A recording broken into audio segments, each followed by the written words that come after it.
Joseph Vijay எனும் நான்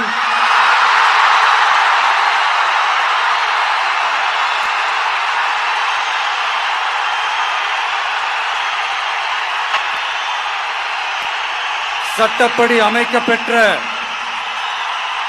இந்திய அரசியல் அமைப்பின்பால் உண்மையான நம்பிக்கையும் மாறா பற்றும் கொண்டிருப்பேன் என்றும் இந்திய நாட்டின் ஒப்பில்லாத முழு முதல் ஆட்சியையும் ஒருமையையும் நிலை நிறுத்துவேன் என்றும் தமிழ்நாட்டு அரசின் முதலமைச்சராக உண்மையாகவும் உளச்சான்றின்படியும்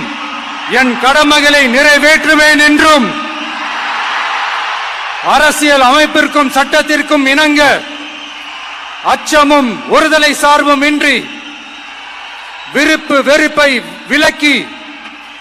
பலதரப்பட்ட மக்கள் அனைவருக்கும் நேர்மையானதை செய்வேன் என்றும் ஆண்டவன் மீது ஆணையிட்டு